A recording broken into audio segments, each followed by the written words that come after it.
Hello everyone. Mwese. I'm so happy to have this time to share the word with all of you. Nejejwe no kubona umwanya gusangira namwe mwese ijambo ry'Imana. So let us pray as we begin. Reka dusenge dutangira. Father God, we thank you for this time. Ndatamana tugushimira umwanya. Lord, it is by your grace that we are able to gather like this and share your word. Yagasani n'ubuntu bwawe ko dukorana gutyo tugasangira ijambo ry'Imana. Father, it's not that all people have this chance. Abantu bose bagira aya mahirwe. Many people are seeking for you, many people are wandering here and there, but they cannot meet the truth. Abantu benshi bagushakashaka bagendagenda hirya no hino ariko batarahura n'ukuri. But Father, to those whom we have loved, to those whom we have chosen, Lord, you reveal this precious gospel. Ariko urukundo rwawe ndetse no guturanya kwawe kwatumye uhishura abantu ubutumwa bwiza bw'igiciro. Allow all people, Lord, who will be listening to this word to receive it as the word from the Lord. And we believe that with that faith, Lord, it will work so strongly in their hearts to bear a lot of fruits. Lord,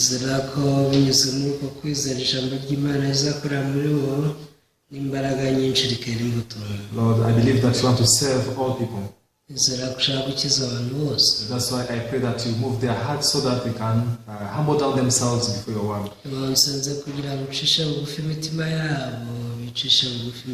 Yes, bless us through this evening fellowship. We thank you, Lord. We pray all these things in the name of Jesus. Amen. Amen. Tonight we are going to read from the book of Genesis, chapter 3. From verse 8. I will read up to verse 15. So if you have a Bible, please open Genesis chapter 3 verse 8 to 15.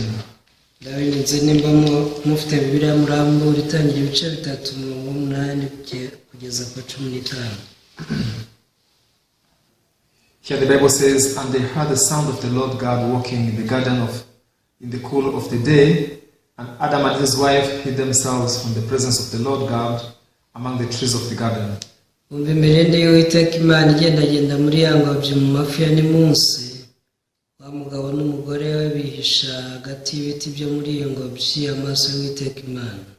the Lord God called to Adam and said to him, where are you? So he said, I heard your voice in the garden, and I was afraid because I was naked, and I hid myself. And he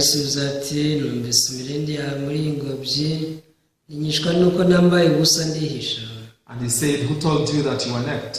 Have you eaten from the tree which I commanded you that you should not eat it?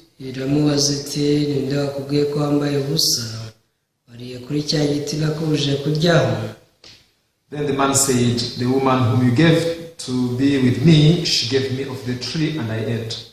And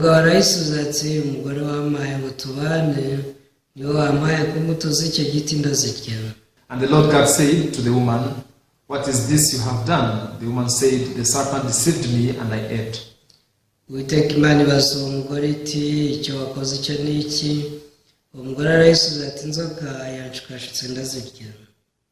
So the Lord God said to the serpent, because you have done this, you are cursed more than all cattle and more than every beast of the field. On your belly you shall go, and you shall eat dust all the days of your life.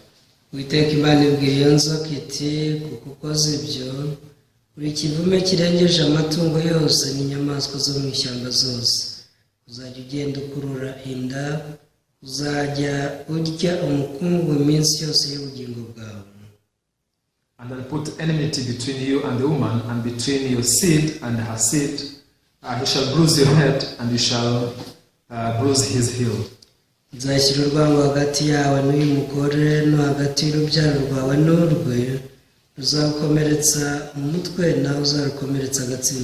I will jump and read verse 17.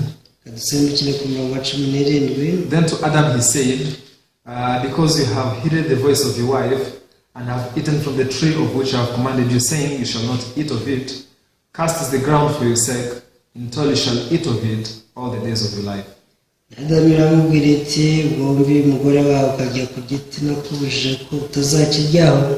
uzaniye ubutaka kuvumwa iminsi yose yo kubaho kwawe uzajya urya ibiva mu bwumbye kubiruhira. Yes, thank you very much. We have read up to verse 17. Murakoze cyane dushyitse ku murongo wa 17. Yes, so as we are listening to the word of God, there is a great change that happened in our heart. Igihe twumva ijambo ry'Imana hari impinduka ikomeye iba mu mitima yacu. So God is able to move us from the world of the human understanding. Imana ibasha kudukura mu isi y'imyumvire ya kimuntu. And now God moves us to the spiritual world. Ikatwinjiza mu isi y'umwuka. There are many things we cannot understand about God. Hari ibintu byinshi tutakumva ku bigendanye n'Imana. Because with the human understanding and human wisdom, we cannot be able to reach or understand the heart of God. Kubera ko imyumvire ya muntu ntibishoboka ko yabasha kumva Imana. Now God wants to move us from our domain to the domain whereby we can be able to accept His heart. Niyo mpamvu Imana ishaka kutwimura ikadukura mu cyanya twarimo ikatujyana mu mwanya aho dushobora kuyumva mu mutima wayo. Before I received salvation, sometimes I used to doubt the existence of God. Mbere ko nakiraga akiza rimwe na rimwe najyaga nshidikanya kubaho kw'Imana. Of course, earlier I told you that I was born from a Christian family, from the family of believers. Nigeze kubabwira ko navukiye mu muryango w'Abakristo. But still in my life, sometimes I could doubt the existence of God. Ariko mu mutima wanjye nararengaga ngashidikanya kubaho kw'Imana. Especially when we had like disputes with non-believers. By'umwihariko iyo twagiraga impaka n'abatizera. They could say, "Where have you seen God?" Ati se Imana ubundi wayibonye? Then how do you believe in Him yet you have not seen Him? Yesu yizera tutarigeze uyibona. Now this question was very challenging and I couldn't answer it. Ikibazo ni iki cyarankomereraga sinabasha kugisubiza. Now because of that, when I was alone or when I was going back home, I began again to question myself. Byatumaga iyo nasubiraga mu rugo ntangira kwibaza. What they said, in one hand, has a reason. Nibyo bavuze mu ruhande rumwe bifite igisobanuro. Where is this God that I have never seen? Ubundi se Imana ibaye kuko narayibona. What if I just believe in vain? Ubuse ndamutse nizeye ibintu by'icyuka. Now many people want to understand and believe in God by seeing Him or touching Him in a tangible way. Abantu batekereza ko bakwiye kwizera Imana igihe bayibonye cyangwa bayikozeho. However, because God belongs to the spiritual world, ariko kubera ko Imana iba mu isi y'umwuka, we cannot understand Him with this humanistic wisdom.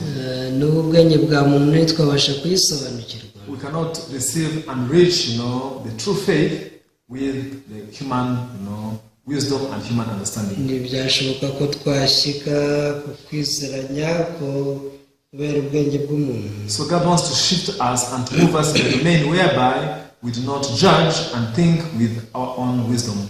Rero Imana ishaka ko twimuka ikadukura mu mwanya ikadushyira mu wundi tutanzura ibintu uko tubyumva. This is how even Abraham was moved by God. Uko niko Imana yimuye Aburahamu. In the beginning he did not understand how the 100 years old man can, bear a son. Aburahamu ntiyumvishaga uburyo umuntu w'imyaka 100 yabyara umwana. Because this is not proven by science. Kubera ko ubumenyi busanzwe butabyemeza. Biologically there is no old man and old woman of 100 years who can get a child. Bigendanye n'ibinyabuzima busanzwe ntabwo bishoboka ko umusaza w'imyaka 100 n'umukecuru w'imyaka 90 babyara umwana. However, the word of God said, you shall get the son, from your own offspring. Ariko Imana yabwiye iti mu rukiryi rwawe n'uzakura umwana. How can Abraham accept this word? Ese Aburahamu yabashije kwemerera ijambo gute? As long as he's standing in the domain of understanding, mu gihe ari kuguma mu isi y'imyumvire yo gusobanukirwa, with human calculations, n'imibarire ya muntu, with human thoughts, n'ibitekerezo by'umuntu, he cannot accept that he will get a son. Ntibyashobokaga ko yakwemera ko azabona umwana. However, now God did the work to move him from his domain to the domain of God. Ariko Imana yaje kumwimura imujyana mu cyanya cyayo. Now he began to think that what is impossible for man, that is possible to God. Atangiye gutekereza ko ibidashobokera abantu Imana y'ibishoboye. Now, in the same way, also God wants to move every one of us. Uko niko natwe Imana ishaka kutwimura. Many people try to understand, the gospel and the word of God, standing in the position of human understanding. Abantu benshi bagerageza kumva no gusobanukirwa ijambo ry'Imana bakiri muri wa mwanya imyumvire y'umuntu. Because of that, they end up, being in confusion. Ibituma basuzanya urujijo gusa. Now they say God does not exist. Bakaba batubanza Imana itanabaho. And also in the gospel, they become confused and they cannot receive, the true everlasting life. Yewe n'ubutumwa bwiza burabacanganyikisha ntibabashe kwakira ubugingo buhoraho. I'm not just talking about the people who don't go to church. Ntabwo ndi kuvuga abantu batajya mu rusengero. Even so many people go to church every day. N'abantu benshi bajya mu rusengero ndetse buri munsi. Because they stand in the position, to judge everything with their thoughts and with their understanding. Also they fall in confusion. Burakabaho mu mwanya wo guca imanza ikintu cyose bakagicira urubanza uko babyumva nabo barajijwe. Even though the Bible says that Jesus washed away all of our sin. Nubwo bivuga ko Yesu yogeje ibyaha byacu byose. Now when they try to understand it with their own thoughts, iyo bagerageje kubyumvisha ubwenge bwabo, now it does not make sense. Bumva bidasobanutse. How can you say that all of my sins were paid? Se bavuga gute ko ibyaha byanjye byose byishyuriwe? I'm always a sinner. Buri gihe ndi umunyacyaha. Even though they read it in the Bible, nubwo babisoma muri Bibiliya, in the Bible there are many verses that clearly explain the salvation of Jesus. muri harimo ibyanditswe byinshi bisobanura neza icyo Yesu yakoze. Do you know the book of John chapter 3 verse 16? Ese muzi Yohana 3:16. All people know this verse. Abantu hafi bose bazi iki cyanditswe. Even like Muslim believers, they know this verse. N'abasilamu nabo barakizi. People have like the faith of superstition, they also have memorized this verse. Yewe n'abizera ibindi bigirwamana imirongo nabo barayifashe mu mutwe. For God so loved the world kuko Imana yakunze abari mu isi cyane, that he gave his only begotten son, byatumye itanga umwana wayo w'ikinege, so that whoever believes in him may not perish, kugira ngo umwizera wese atarimbuka, but have everlasting life. ahubwo ahabwe ubugingo buhoraho. Who doesn't know this word? Ese iri jambo ninde utarizi? The young, the old, everybody know this word. Yaba abana ndetse n'abakuru iri jambo bararizi. Even though we have memorized it, ariko nubwo twarifashe mu mutwe, and even if every time we speak out of it, we speak it out, ndetse inshuro nyinshi turarivuga mu kanwa, but our hearts are different, from that word. ariko usanga imitima yacu itandukanye naryo. Because in John chapter 3 verse 16, Yohana 3:16, Jesus preached the gospel, very, straightly, like hitting the point. Yesu yabwirije ubutumwa bwiza yeruye. God loved the whole world. Ati Imana yakunze abari mu isi cyane bose. That means God wants to save us from eternal destruction. Imana ishaka kudukiza kurimbuka kw'iteka twese. Only because of his love, he has prepared our salvation. Kandi ibyo yabikoze kubw'urukundo rwayo gusa. We did not do anything, to deserve that salvation. Ntacyo twakoze ngo duhabwe ku gakiza. The reason why the parents love their children, gituma ababyeyi bakunda abana, not because children do good things, si uko abana baba bakoze neza, not because they are obedient to the parents, si uko bubaha ababyeyi, but God has put, the heart of love in all parents. ahubwo mu babyeyi bose Imana yashyizemo umutima wo gukunda abana. So even if the parent want to hate the child, nubwo umubyeyi yaba yashaka kwanga umwana we, he cannot make it. yabibasha. Because automatically in their genes now there is the love, towards their kids, which God has put in all human beings. Byikoze mu turemangingo haba harimo tumutera gukunda umwana we, Imana yabishyize mu mubiri y'abantu. In the same way also God is made of love. Imana nayo ni urukundo. And now only because of his love he wants to save all human beings. Kubera urwo rukundo rwayo rero ishaka gukiza abantu. Now God gave the most, precious ransom for the sin. Imana yatanze incungu y'igiciro cyinshi ngo iducungure, which is the death of his only begotten son. urwo ni urupfu rw'umwana wayo w'ikinege. That's why if you believe John chapter 3 verse 16, uramutse wizeye Yohana 3:16, only this one verse, can make you be free from all of your sins. uyu murongo wonyine wakubohora icyaha cyawe. Why? Kuki? Because from the love of God now he prepared the perfect salvation of us. Kubera ko urukundo rw'Imana nirwo rwahiteye kudutegura agakiza gatunganye twese. Then he gave his only begotten son to die. Itanga umwana wawe w'ikinege kugira ngo apfe. That was the only son, which God had. Uyu ni mwana wenyine Imana yari ifite. God did not have any other son. Nta wundi mwana icyo gihe yari ifite. The most precious son of God, now he let him die in order to save us from our sin. Ariko umwana wawe w'igiciro cyinshi kuruta ibindi byose yaramuretse ngo apfe, yapfiriye ibyaha byacu. Now because Jesus is a very precious, ransom of sin to God. Yesu ni incungu y'igiciro cyinshi yavuye ku Mana. Then God said that whoever believes in him will not perish. Niyo mpamvu bivuga ngo umwizera wese ntazarimbuka. Actually, this is a decree that was made by God. Iri ni itegeko Imana yashyizeho. Whoever believes in Jesus. Uwizera Yesu wese. What does it mean? Bivuze iki? Anyone.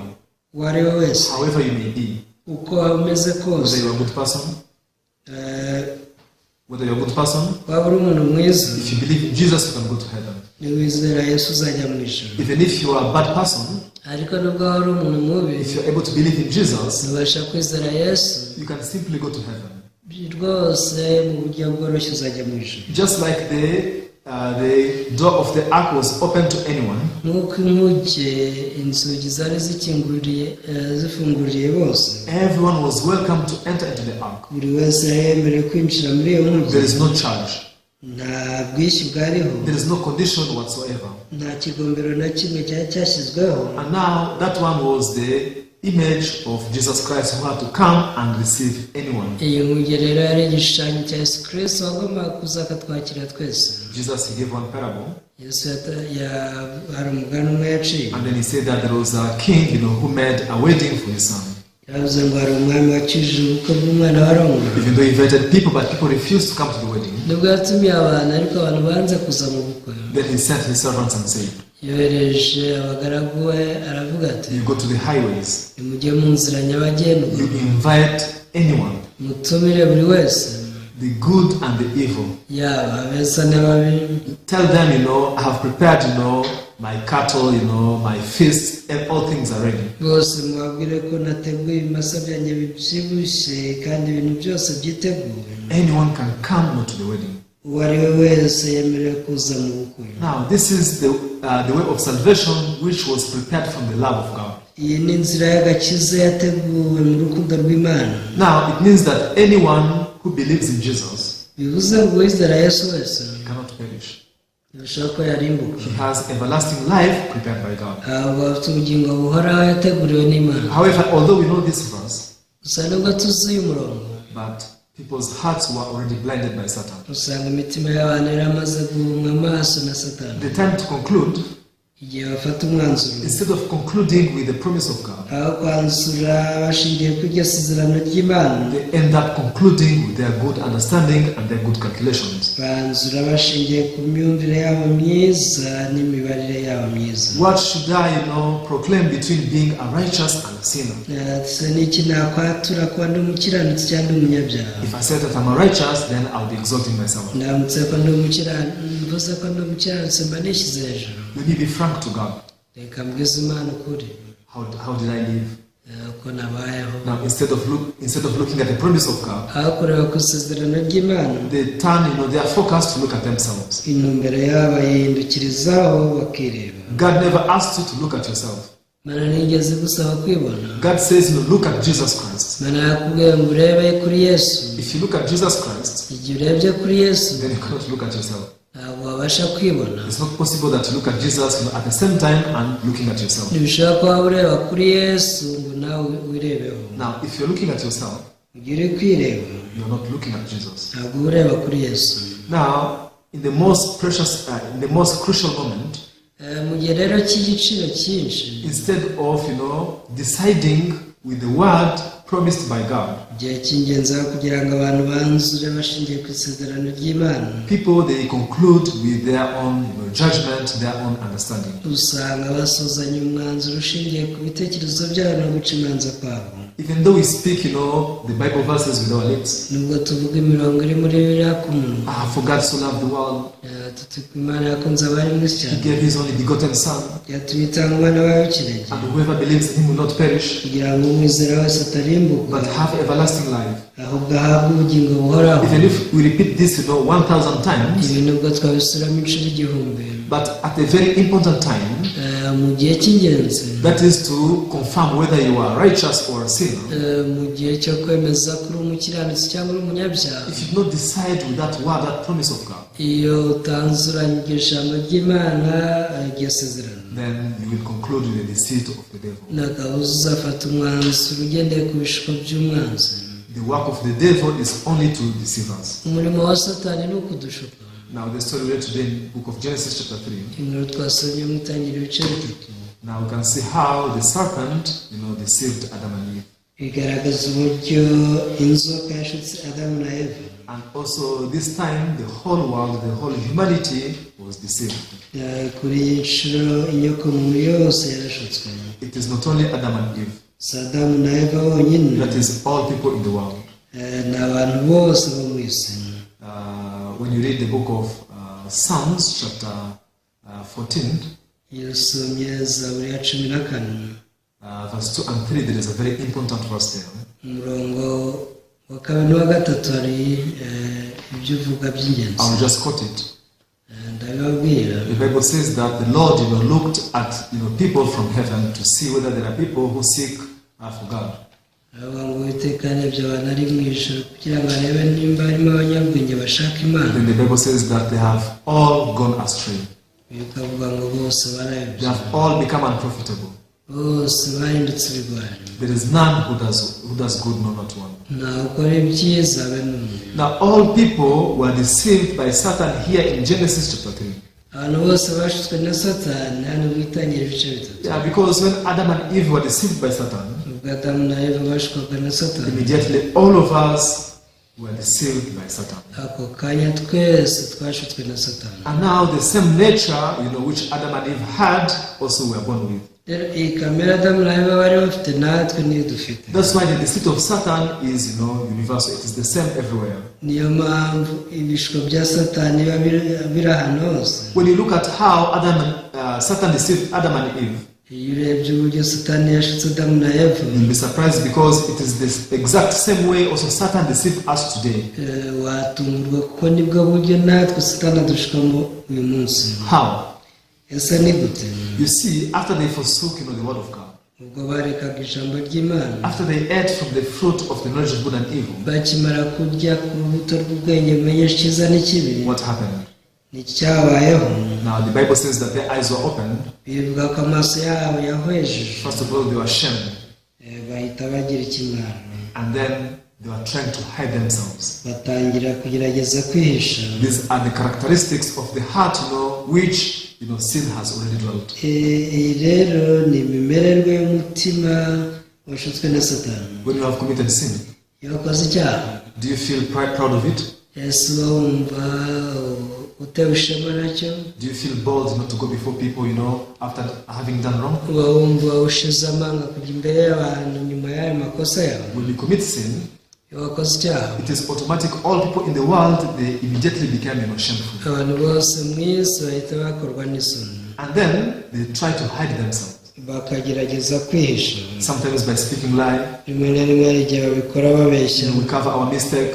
kugira ngo bahishe amakosa yabo. Because we do not appear before people, like a bad person or a corrupt one. kubera ko tutaba dushaka kugaragara imbere y'abantu nk'abantu babi cyangwa bangiritse. Adam and Eve who committed sin, Adamu na Eva rero bacumuye, now immediately they became, ashamed before God. nabo bahise bagikorwa n'isoni, bumva batajya imbere y'Imana. Then they tried to run away from God. batangiye kwirukanka ngo bayihunge. They did their best to hide themselves. bakoze ibishoboka byose ngo bihishe. Even today, the same thing happened to people who fall into sin. n'uyu munsi abantu bagwa mu byaha kandi bibaho ni nk'ibyo. Why? kuki? Because all of us were deceived, at the same place, at the same time. kubera ko twese twandurijwe hamwe, twashukiwe hamwe. That's what the Bible says. icyo ni cyo biri tuvuga. Now, if we receive, the spiritual sense, turamutse twakiriye ibyumviro by'umwuka, we're able to discover how Satan deceives us. twabasha gutara uko Satani adushuka. And that is only when we can overcome, his snares and his deceits. icyo ni cyo gihe twarenga ikigoyi cye n'ibishuko bye. Let me tell you something very important. mbabwire ikintu cy'ingenzi. If you are to be deceived by a conman, uba ari umuntu ugiye gushukwa n'umutekamutwe, the reason why, his deceit can be successful icyatuma ibishuko bye bigerwaho is when you do not, realize it. ni igihe wowe utabitahura. When you don't realize now his tricks, iyo utamenya amayeri ye, that is only when you can be deceived. nicyo gihe ushukwa nawe. But if you're able to know the tricks of the conman, ariko ubashe kumenya amayeri y'umutekamutwe, he cannot con you. ntiyaba akigutekeye umutwe. In the same way, if you know how Satan deceives people, nicyo kimwe umenya uburyo satani ashwa abantu, then you cannot be deceived by him. ntabwo wakongera gushwa nawe. The reason why people are cheated by Satan bituma satani ashwa abantu is because they don't know how Satan works and how he cheats people. nuko batazi imikorere ye n'uburyo ashwa abantu. Now, when you look at here, Genesis chapter 3, witegereje mu itangiriro ibice bitatu, God has clearly introduced and explained how Satan works to deceive human beings. imana yasobanuye yeruye uburyo satani ashuka inyokomuntu. Now, the first thing, cya mbere, he makes you forsake the word of God. atumureka ijambo ry'imana, Then you just establish your own thought. ugatangira kwimika ibitekerezo byawe. This is how he deceived Eve from the beginning. uko niko yashutse eva akimugeraho. Why? Because even though the serpent spoke to her, nubwo inzoka yavuganye nawe, but there was already the word of God. ijambo ry'imana ryari ririho. Why didn't she check from the word of God and compare it? ese kuki atagereranyije iby'inzoka iri kuvuga n'ijambo ry'imana? Yeah, let me ask my husband. cyangwa avuga ati reka mbaze umugabo wanjye, Adam, you know the serpent came and told me to eat that fruit. tata murabizi ko inzoka yambwiye ngo njye kuri kiriya giti. What did God say about it? ese imana yavuze iki kuri cyo? She did not compare her thoughts with the word of God. ntabwo yari akeneye, yagombaga kugereranya ibitekerezo bye n'ijambo ry'imana. Immediately she believed her thoughts.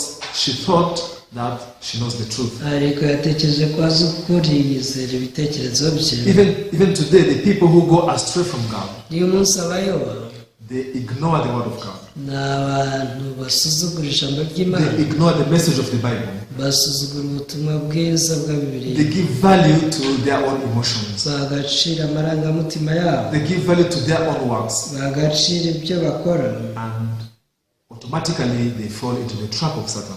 byikoze bahita bagwa mu mitego ya satani. Secondly, cya kabiri, now they looked at themselves. batangira kwirebaho. Now, when they looked at themselves, they found out that they were naked. iyo batangiye kwirebaho babona bambaye ubusa, Immediately they were ashamed. bagakorwa n'isoni, They were very shy. usanga rwose bagize ikimwaro. Then they tried to hide themselves. ako kanya bagerageza kwihisha. Now, this is the way Satan deceives people. uku niko satani ashuka abantu. Now, in the Bible, when we see how God works, muri bibiliya turebye uburyo imana ikora. God wants to put us on the open shame. imana iba ishaka kudushyira ku mugaragaro, God wants to expose us. ishaka kudushyira ku karubanda. Because when we are exposed, that is when we can receive the grace of God. kubera ko iyo turi ku mugaragaro nicyo gihe twakira ubuntu bw'imana. When we hide ourselves, mu gihe twihishe, when we try to cover our mistakes, igihe tugerageje guhisha amakosa yacu, just like people they live religious life, nk'uko abantu babaho ubuzima bw'idini, you will never meet the grace of Jesus. ntabwo rwose ushobora guhura n'ubuntu bw'imana. Because you are deceived by you are cheated by the deceits of the devil. urakushukwa n'imitego ya satani. Oh, I can be good. uti naba mwiza, I can keep the commandments. nakubahiriza amategeko I y'imana, have helped my neighbor. nafashije bagenzi banjye. All these things the Bible called them the fig leaves. ibi byose bibyita ngo ni ibibabi by'imitini. Now, we human beings, we tend to cover ourselves with good things usanga tugerageza kwitwikiriza ibyiza, because we are not comfortable when we appear as sinful and evil people. kubera ko iyo tugaragaye nk'abantu babi b'abanyacyaha twumva tudatekanye. However, God wants to put us on the open shame. He wants to expose us so that we can clearly see our image. ariko imana yishaka kudushyira ku karubanda ngo tumenye ishusho yacu y'ukuri. Who said that you are a good person? ninde se undi wakuwe kuri umuntu mwiza? God never said that in the Bible. ibyo imana ntabyo yigeze ivuga muri bibiliya. That is the deceit of the devil.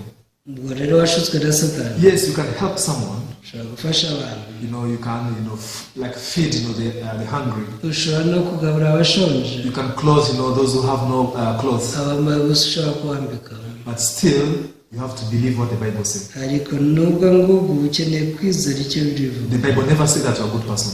bibiliya ntigeze ivuga ko uri umuntu mwiza. So after helping all people, na nyuma yo gufasha abantu, when you stand before God, igihe uhagaze imbere y'imana, you confess and say, God, I'm evil, I'm sinful. ugomba kwatura uti imana ndi umuntu mubi, ndi umuntu w'umunyacyaha. Because that is our true image. iyi ni ishusho yacu y'ukuri. What is the true image of Adam and Eve? ese ishusho nyakuri ya adamu na eva yari iyihe? It's not fig leaves. ntabwo byari ibibabi by'imitini bari bitwikiriye, It is nakedness. ahubwo ni ukwambara ubusa. That shame is their true image. rero icyo kimwaro ni ishusho yabo. Our true image is weakness. ishusho yacu y'ukuri ni intege nke. Our true image is, evil people and, deceitful people. Ishusho yacu y'ukuri ni uko turi abantu babi ndetse bashutswe. Then how do you live your faith life? Hasi ubuzima bw'umwuka gute? You try to cover your mistakes.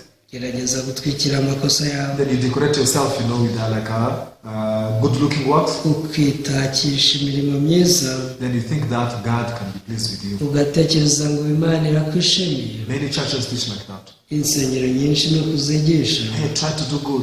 Mugerageze gukora ibyiza. Stop doing evil. Muhagarike gukora ibibi. As you do many good things, igihe mukora ibyiza byinshi, God will look at them.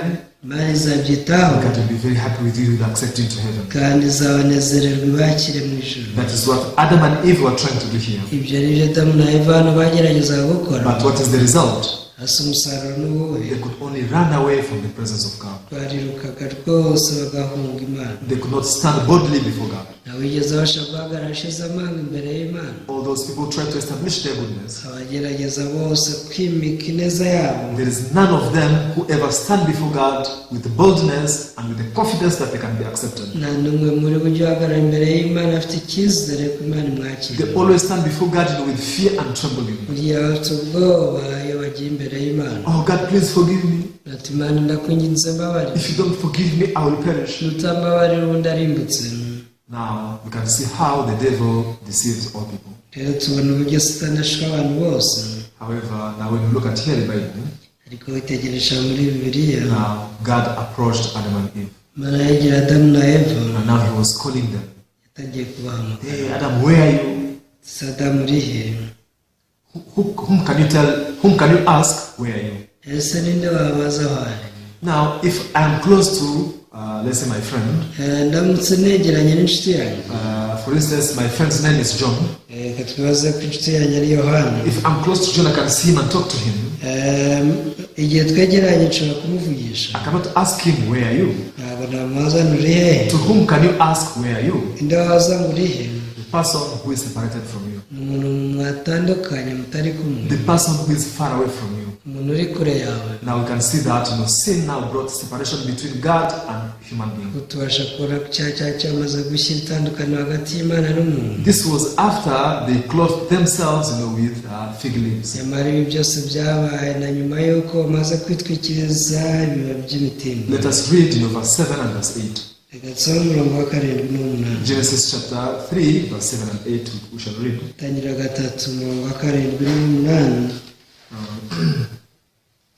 Then the eyes of both of them were opened, and they knew that they were naked, and they sewed fig leaves together and made themselves coverings. Amaso yabo bombi arahweza bamenya yuko bambaye ubusa, badoda ibibabi by'imitini biremeramo ibicocero. Then verse 8. And they heard the sound of the Lord God walking in the garden in the cool of the day, and Adam and his wife hid themselves from the presence of the Lord God among the trees of the garden. Imirinde y'Uwiteka Imana igendagenda muri ya ngobyi mu mafiya n'imunsi, wa mugabo n'umugore we bihisha hagati y'ibiti byo muri iyo ngobyi, amaso y'Uwiteka Imana. Yes. Then verse 9. Then the Lord God called to Adam and said to him, where are you? Now in verse 9, God is asking Adam, where are you? Were he together with God? If he was with God, then there is no way God could ask him, where are you? Adam was separated from God. Which means after covering himself, after making aprons from the fig leaves, the only result he could get was to be separated and be far away from God. Even in the same way, spiritual life and believing God does not mean, covering myself. Not hiding your mistake. Not decorating yourself with good works. The only result you can get from that is to stay far away from God.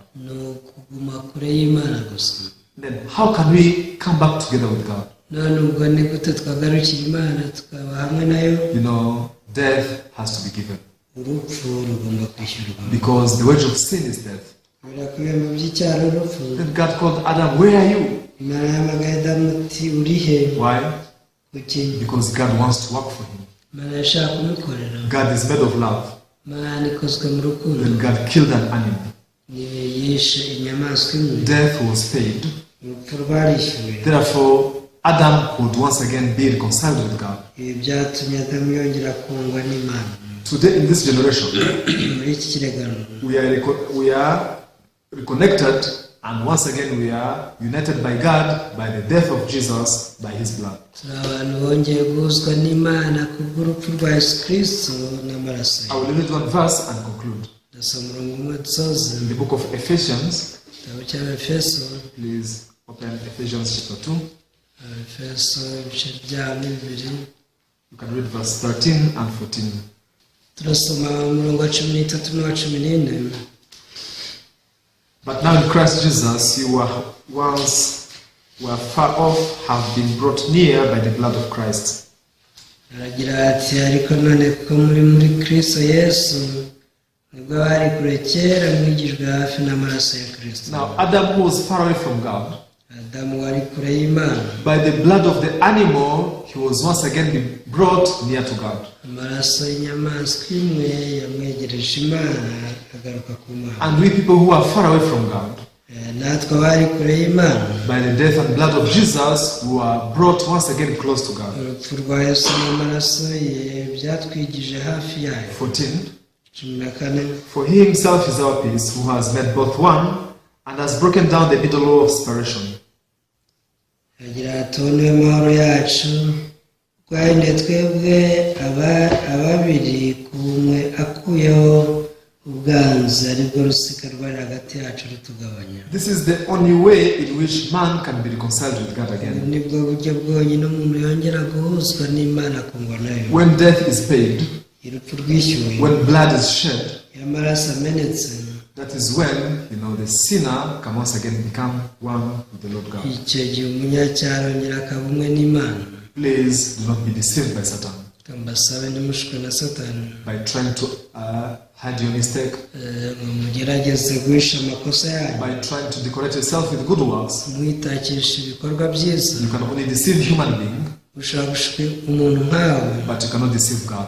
ariko ntabwo washuka Imana. God is able to see, deep inside of your heart. Imana ibasha kureba mu ndi w'umutima wawe. This is why God accepts only the death and the blood that is shed. Niyo mpamvu yemera amaraso n'urupfu gusa igihe amaraso yamenetse. I hope you believe in the blood of Jesus. Njya ko mwakuzera amaraso ya Yesu. You believe that through his blood you are once again reconciled with God. Nizere ko mu maraso ye mwigijwe hafi mukahinduka umwe n'Imana. If you believe this, Nizere you shall also testify, matching with this word. uzabasha guhamya ibihuza n'iri jambo. Oh, I was far away, but now I was brought close to God. Uzaba uti nari kure y'Imana ariko ndigijwe hafi. I was separated by him because of sin, kubera icyaha nari natandukanyijwe n'Imana. but the death and blood of Jesus abolished the wall of sin. ariko urupfu n'amaraso ya Yesu byakuyeho icyaha. Therefore, I have no judgment. Rero nta rubanza mfite. Now I'm the son of God. Ndi umwana w'Imana. I am righteous. Ndi umukiranutsi. Those who testify matching with this promise of God. Abahamya ibingibi bahujwe n'iri jambo ry'Imana. God calls it faith.